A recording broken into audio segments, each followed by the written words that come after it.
আগে পাত্রী দুজনেরই এই টেস্টগুলো করানো খুবই জরুরি। বিয়ের আগে পাত্র পাত্রী দুজনেই কত কিছু না মিলিয়ে দেখে, বংশ মর্যাদা, পড়াশোনা, চাকরি, আর্থিক অবস্থা, সৌন্দর্য বাদ যায় না কিছুই। কিন্তু সবচেয়ে জরুরি যে বিষয়টি, সে স্বাস্থ্যের খবর কি আমরা রাখি? ও সুখী দাম্পত্য জীবনের ভিত্তি হলো শারীরিক ও মানসিক সুস্থ। অনেক গুরুতর রোগ সম্পর্কে আগে থেকে জানা থাকলে সঠিক চিকিৎসার মাধ্যমে তা রোগ নির্ণয় করা সম্ভব।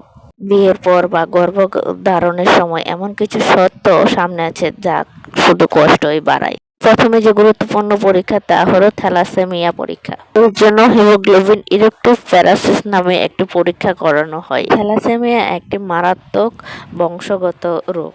যদি বাবা মা দুজনেই এই রোগে আক্রান্ত হয় তাহলে, বা থ্যালাসেমিয়া যদি জিনও বহন করে, তাহলে তাদের সন্তান মারাত্মক থ্যালাসেমিয়া আক্রান্ত হয়। এক্ষেত্রে তাকে অন্যের রক্ত নিয়ে সারা জীবন বাঁচতে হয়।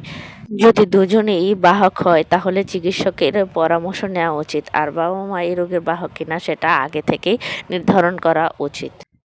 এরপর আসে RH ফ্যাক্টর পরীক্ষা। বিয়ের আগে রক্তের গ্রুপ যেমন জানা জরুরি, তেমনই আসে RH ফ্যাক্টর পরীক্ষা।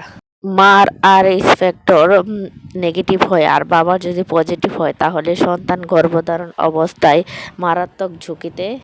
এক্ষেত্রে মায়ের শরীর ভ্রূণকে বহিরাগত শত্রু ভেবে এর বিরুদ্ধে অ্যান্টিবডি তৈরি করে। এক্ষেত্রে গর্ভপাতের ঝুঁকি বেশি থাকে। যদি আগে থেকে এর সমস্যা সম্বন্ধে জানা যায় তাহলে এর বিরুদ্ধে ভালো চিকিৎসা করে এর বিরুদ্ধে প্রতিরোধ করা সম্ভব। এরপরে আসে জিনগত পরীক্ষা। জিন পরীক্ষার মাধ্যমে জানা যায় নারী পুরুষ উভয়ের মধ্যে কোনো রোগ আছে নেই। পুরুষের যদি কোনো গোপন রোগ থাকে তাহলে বিয়ের পর স্ত্রীর মধ্যেও সেই রোগের সংক্রমণ হতে পারে। তাই জিনগত পরীক্ষার মাধ্যমে তাদের আগে থেকে জেনে নেওয়া উচিত নারী পুরুষ উভয়ের কোনো গোপন রোগ আছে কিনা। মানে আরো একটি বড় রোগ হলো বন্ধ্যাত্ব। পুরুষের ক্ষেত্রে শুক্রাণুর স্বাস্থ্য ও সংখ্যার মাধ্যমে প্রজনন ক্ষমতা কতটা আছে তা ধারণা করা যায়।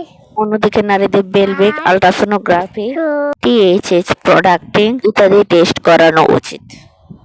থেকে কোনো রোগ ধরা পড়লে তা চিকিৎসার মাধ্যমে রোগ সারানো সম্ভব। আর সুস্থ দাম্পত্য জীবনের মূল ভিত্তি হলো সচেতনতা।